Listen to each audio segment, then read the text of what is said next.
Good morning India. क्या नाम जप करने से प्रभु का सारा कष्ट दूर हो जाएगा? आज के सवाल है। अब बहुत अच्छा सवाल है। हमारे साधु महात्मा बराबर इस बात पर बल देते हैं कि प्रभु का नाम जप करने से कष्ट दूर हो जाएगा। प्रभु का कष्ट दूर करने का सिर्फ एक ही उपाय है। प्रभु ने किस काम के लिए आपको भेजा है? अगर वो काम कर रहे हैं तो आपने जो पाप किए वो पाप गौण हो जाएंगे, वो पाप भूल जाएंगे।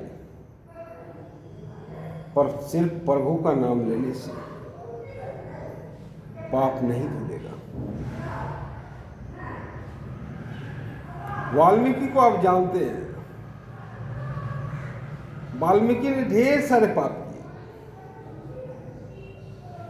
इतने सारे पाप किए कि मैं बता नहीं सकता हूं। वाल्मीकि पहले डकैत था, ना जाने कितने आदमी की हत्या किए होंगे, ना जाने कितने का रेप किए होंगे। पर उसके बाद प्रभु के शरण में जाते हैं और रामायण की रचना कर डालते हैं। अगर वाल्मीकि सिर्फ प्रभु का नाम जपता तो उससे पाप धुल नहीं जाता, ना पाप गौण हो जाता। वाल्मीकि ने रामायण की रचना की, इसलिए पाप गौण हुआ।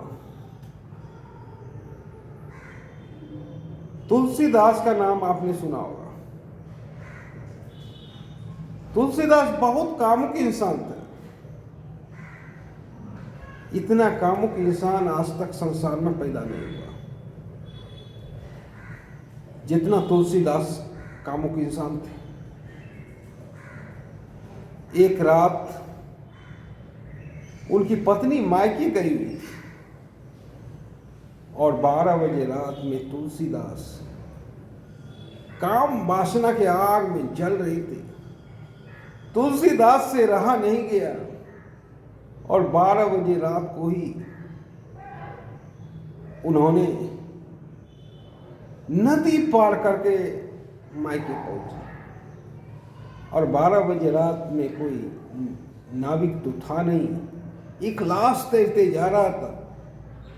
उसी लाश को पकड़कर तुलसीदास ने नदी पार की और तुलसीदास खिड़की से चुपके से घर में प्रवेश किया और अपनी पत्नी को जब पीछे से धरा, पत्नी आवाज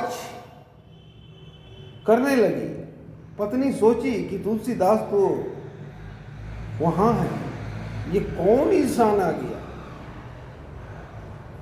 तुलसीदास ने किसी तरह उसके मुंह बंद किया। तुलसीदास को जब पत्नी देखा, बोला, प्रभु जितना हमें तुम प्यार करते हो, अगर तुम प्रभु को प्यार करते तो आज कहीं और होते। यही बात तुलसीदास को लग गया। उस दिन से तुलसीदास ने एकांत रहना चालू किया और इसके पश्चात तुलसीदास ने रामचरितमानस की रचना कर डाली।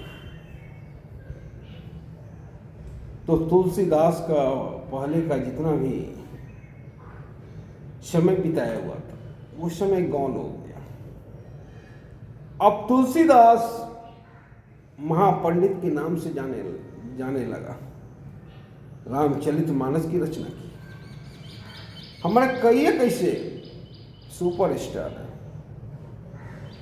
जिन्होंने कि पाप किए पर उस पाप का जिक्र नहीं होता है।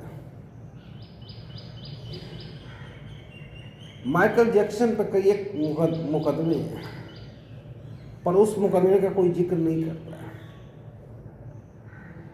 माइकल जैक्सन को आज लोग ब्रेक डांसर के नाम से ही जानते हैं। तो प्रभु के नाम लेने से पाप नहीं धुलेगा।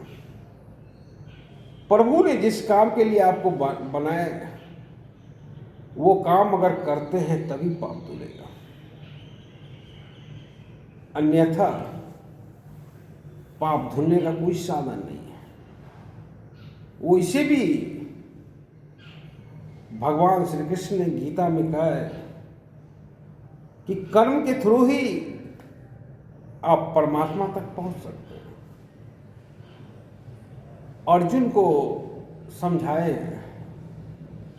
हे अर्जुन, तुम क्षत्रिय नहीं होते तो दूसरा रास्ता भी निकल सकता था। तू क्षत्रिय हो, इसीलिए तुझे युद्ध करना है। अगर तू वीर गति को भी प्राप्त करोगे तो परमात्मा को प्राप्त करोगे।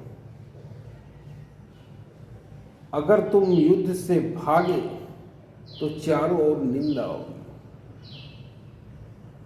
चारों ओर जगहसाई होगी। दोनों स्थिति में अगर तुम्हें युद्ध ही करना है, युद्ध में चाहे पराजय हो चाहे जय हो, जय में ही भी तेरी जीत है, अपराजय में भी जीत है, क्योंकि तुम क्षत्रिय हो और क्षत्रिय का परम कर्तव्य होता है युद्ध करना। तो कर्म के थ्रू ही परमात्मा की प्राप्ति की जा सकती है। तो आज का सवाल था, सिर्फ प्रभु नाम जपने से परमात्मा की प्राप्ति हो सकती है?